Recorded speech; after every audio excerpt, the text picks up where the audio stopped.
तो अगर आप लोगों ने हमारे पिछले एपिसोड को नहीं देखा है तो प्लीज जाकर देख लीजिए। सो जैसे कि आप लोगों ने पिछले एपिसोड में देखा था, एक अननोन आदमी लूफेन की विला के सामने आता है। दूसरी तरफ हम देखते हैं कि लूफेन सीनियर सिस्टर से कह रहा होता है, मैं शैडो आइसलैंड ब्रीथ और शैडो स्प्रिंग वाटर को इन्वेस्टिगेट करने के बारे में सोच रहा था। तो सीनियर सिस्टर, क्या मैं वहाँ पर जा सकता हूँ? तभी अचानक सिस्टर खांसने लगती है और अपने मुंह को साफ करते हुए कहती है, ऑफ कोर्स ये तुम्हारे लिए फायदेमंद होगा। तो ये खांसे देखते हुए लूफेन उससे कहता है, सीनियर सिस्टर आपको क्या हुआ है? तो वहाँ पर आंटी हान भी आती है और कहती है, क्या ये ठंडी हवा का असर है? ऐसा लगता है कि आपकी तबीयत खराब है, आपको सोफे पर आराम करना चाहिए। तो ये सुनते हुए सीनियर सिस्टर कहती है, नहीं नहीं मैं बिल्कुल ठीक हूँ। तभी दरवाजे के बाहर कोई आता है, जो कि देखते हुए सिस्टर हान कहती है, लूफेन दरवाजा खोलो। ऐसा लगता है कि बाहर कोई है, जो कि सुनते हुए लूफेन दरवाजे को खोलता है और मन ही मन कहता है, लग रहा है आज बहुत सारे मेहमान आ रहे हैं। तभी वही आदमी उससे कहता है, हेलो, क्या मैं ये पूछ सकता हूँ कि मिस येई वुजियान क्या यहाँ पर है? उसकी आवाज सुनते हुए सीनियर सिस्टर बहुत ही ज्यादा हैरान हो जाती है।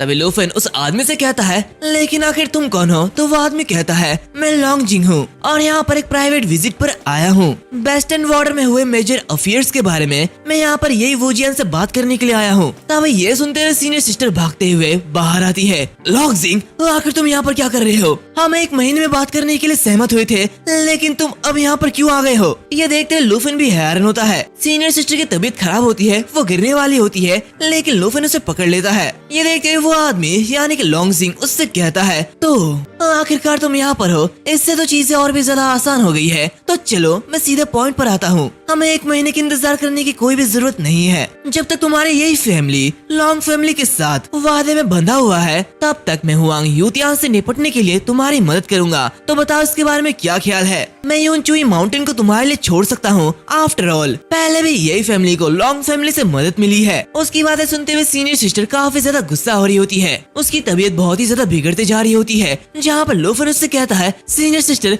आखिर आपको क्या हुआ? क्या आप ठीक है? तो सीनियर सिस्टर कहती है, नहीं कोई बात नहीं, मैं बिल्कुल ठीक हूँ, बस मेरी पुरानी चोटें उभर आई है। तो लूफेन कहता है, आपको चोट लगी, लेकिन आखिर मुझे इसके बारे में क्यों नहीं पता चला? तभी लॉन्गजिंग कहता है, अरे मैं तो भूल ही गया था, तुम्हारे इस बॉडी के साथ तुम कभी भी लॉन्ग और हुआंग फैमिली के अगेंस्ट कभी खड़ी भी नहीं हो सकती। मैं तुम्हें यही बात फिर से याद दिलाना चाहता हूँ। तो लूफेन उससे कहता है, इसकी कोई भी जरूरत नहीं है, वो तुम्हारी बात कभी नहीं मानेगी। ये सुनते हुए लॉन्गजिंग काफी गुस्सा होता है। वो उससे कहता है, आखिर कब से यही फैमिली को बच्चों के ऊपर डिपेंड रहना पड़ रहा है? ये तो शर्म की बात है। अरे मैं तो ये भी भूल गया था, तुम तो ड्रैगन नेशन के हीरो हो, है ना? यहाँ पर सीनियर सिस्टर लूफेन से घबराते हुए कहती है, लूफेन इसकी चिंता मत करो, वेस्टर्न फैमिलीज के बीच स्ट्रगल्स ये कुछ ऐसा नहीं है जिसके बारे में आम लोग भी इमेजिन कर सके, ये बहुत ही आगे है। तो लूफेन कहता है, आप अब तक मेरी मदद करते आ रहे हो और जब आप मुसीबत में हो तो मैं चुपचाप कैसे देख सकता हूँ? दूसरी तरफ वो लॉन्गजिंग कहता है, तुमने छोटी मोटी लड़ाई जीत ली, इसका मतलब ये नहीं है कि तुम इनविंसिबल हो गए हो। लड़के, तुम्हारा ये हीरो का टाइटल ये एक ऐसी चीज है जिसकी वजह से तुम्हें अपनी जान देनी पड़ सकती है। ये कहते हुए वो अपने स्पिरिचुअल प्रेशर को रिलीज करता है। तो उसे देखते हुए लूफेन भी अपने स्पिरिचुअल प्रेशर को रिलीज करता है और कहता है,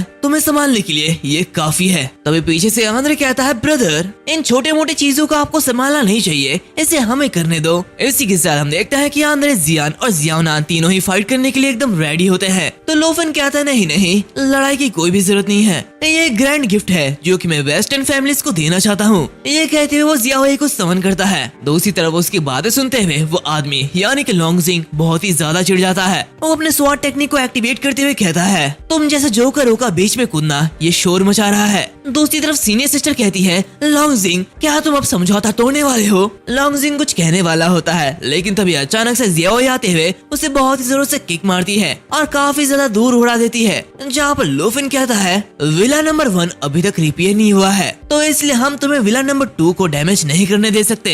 ये देखते हुए लॉन्गजिंग और भी ज्यादा गुस्सा होता है। वो कहता है, लूफेन ओरिजिनली मेरा इरादा तुम्हें बस सबक सिखाना था, लेकिन अब मैंने अपना मन बदल लिया है। ये कहते हुए वो भी फाइट करने के लिए एकदम सीरियस हो जाता है। जो कि देखते हुए लूफेन भी कहता है, वाह ये तो कॉन्सिडेंस है, मैंने भी अपना मन बदल लिया है। इसी के साथ जियाओई भी डिस्ट्रॉयर फॉर्म में चेंज हो जाती है। उनकी पावर देखते हुए लॉन्गजिंग कहता है, ये काफी ज्यादा पावर है और अब तक का सबसे स्ट्रॉन्गेस्ट ओपोनेंट बनने के लायक है। तो आज मैं एक ड्रैगन को खत्म करूंगा और लॉन्ग फैमिली का सम्मान बढ़ाऊंगा। तभी जियाओई अपने प्रेशर स्किल का यूज करती है, जिसकी वजह से लॉन्गजिंग पर काफी ज्यादा प्रेशर पड़ रहा होता है। वो मन ही मन कहता है, मेरी बॉडी ये कांप रही है, यहाँ तक कि रेसिस्ट करने का मेरा ये सोच ये भी कुचला जा रहा है। तो क्या ये ड्रैगन की पावर है? वो लूफन से कहता है अगर कोई और होता तो वो पहले ही घुटने टेक कर दया की भीख मांगता, लेकिन अनफॉर्चुनेटली तुम लॉन्ग फैमिली का सामना करने जा रहे हो। मैं लॉन्ग जिंग तुम्हें जिंदा नहीं छोड़ूंगा। इसी के साथ वो अपने स्वॉर्ड से जियाओई पर अटैक कर देता है, लेकिन उसके स्वॉर्ड से जियाओई को कुछ भी नहीं होता।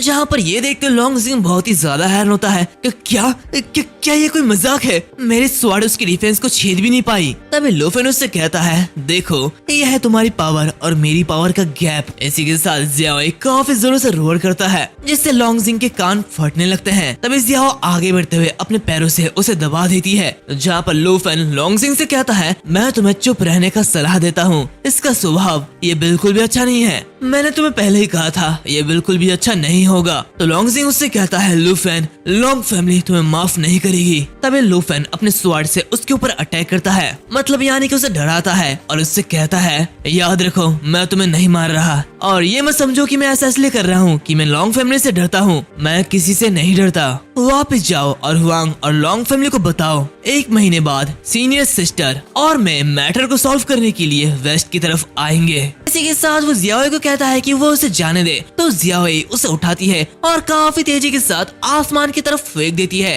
और फ्लेक्स करने लगती है, जहाँ पर लूफन सीनियर सिस्टर से कहता है सीनियर सिस्टर अब हम दोनों का फेट एक ही है। तो ये देखते हुए सीनियर सिस्टर आते हुए उसे गले लगा लेती है। लूफन ये देखते हुए हैरान होता है और शर्माने लगता है। सीनियर सिस्टर उससे कहती है थैंक यू लूफन। तभी लूफन उसे हटाते हुए कहता है सीनियर सिस्टर हमें अपने बीच ऐसी फॉर्मेलिटीज की कोई भी जरूरत नहीं है। इसी के साथ सीनियर सिस्टर पहले की बातों को याद करने लगती है। 6 महीने पहले वेस्टर्न रीजन के अननोन टेरिटरी में एक्सपैंड करते समय यही फैमिली को भारी नुकसान उठाना पड़ा। मेरे ग्रैंडफादर के साथ 4 एक्सपर्ट्स को सैक्रिफाइस कर दिया गया। इसी बीच वेस्टर्न रीजन से आए हुआंग और लॉन्ग फैमिली ने इस सिचुएशन का फायदा उठाया। उनका पर्पस यही फैमिली के रिसोर्स को डिवाइड करना था। मैंने हर जगह मदद मांगी, लेकिन किसी ने भी इन दोनों ग्रेट वेस्टर्न फैमिलीज को नाराज करने की हिम्मत नहीं की। मैंने पहले ही सबसे बुरी तैयारी कर ली है, इससे पहले कि यही फैमिली पूरी तरीके से खत्म हो जाए। मैं बस हर किसी की सेफ्टी को सिक्योर करना चाहती हूँ। इसी के साथ वो लूफन से कहती है आज तुमने जो किया ये मेरी नजर में लापरवाही थी, लेकिन थैंक यू लूफन मुझे ये एहसास दिलाने के लिए कि मैं अब अकेली बिल्कुल भी नहीं हूँ। तो लूफन उससे कहता है नहीं इसका जिक्र करने की कोई भी जरूरत नहीं है। आप ही वही है जिन्होंने मुझे बैटल एक्सपीरियंस सिखाया और इंचांटेड स्क्रोल को ढूंढने के लिए मेरी मदद की। यहाँ तक कि आप मेरे लिए अपनी फैमिली की परेशानी को भी छोड़ गए। अपनी इंजरीज के बावजूद भी आप हजारों मील दूर ताइगो किंगडम में मुझे बचाने के लिए आए, और अब जब हुआंग और लॉन्ग फैमिली आपको बुली कर रहे हैं तो मैं ऐसा ही कैसे देख सकता हूँ। ये देखते सीनियर सिस्टर मनीवन कहती है मैंने कभी नहीं सोचा था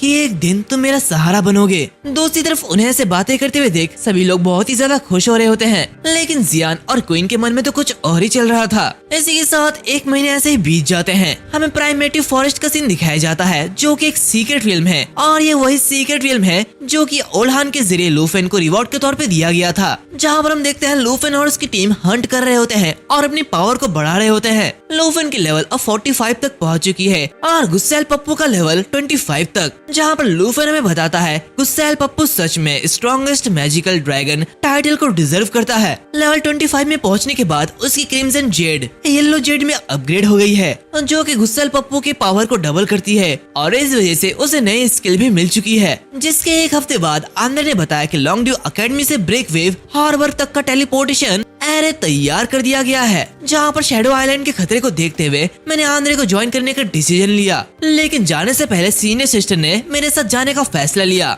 ये मानते हुए कि सीनियर सिस्टर भी शैडो आइलैंड को हैंडल करने में कैपेबल है, तो इसलिए मैंने रिफ्यूज नहीं किया। हम दोनों साथ गए, लेकिन मुझे अभी भी उनकी इंटरनल इंजरीज के बारे में चिंता है। इसी के साथ हमें snow country break wave harbour का सीन दिखाया जाता है, जहाँ पर हम देखते हैं कि लूफन और सीनियर सिस्टर टेलीपोर्टेशन की वजह से वहाँ पर पहुँच चुके हैं। इसी के साथ आंद्रे और उसकी टीम भी वहाँ पर उनका स्वागत करने के लिए तैयार होती है। वो लूफन को देखते हुए कहते हैं लूफन मेरे भाई मैं तुम्हारा इंतजार कर रहा था। इसी के साथ वो उन्हें अपने साथियों से मिलाता है। ये हमारे फैमिलीज के 4 टर्न एक्सपर्ट्स हैं, जिसमें से एक विक्टर, मिखेल और इवान है। इसी के साथ वहाँ पर जो बोट है उसमें लगभग 23 टन एक्सपर्ट्स की टीम है जो कि शैडो आइलैंड जाने में हमें ज्वाइन करेंगे। और अगर बोट की बात कर रहे हैं तो चलो मैं तुम्हें हमारा अल्टीमेट ट्रम्प कार्ड दिखाता हूँ। इसी के साथ हम देखता है कि वो उन सभी को अपना बोट दिखाता है, लेकिन मुझे नहीं लगता कि ये कोई बोट है, ये तो एक बड़ा सा शिप है। वो अंदर उन लोगों से कहता है ये हमारा सी एम्परर क्लास मैजिक वारशिप है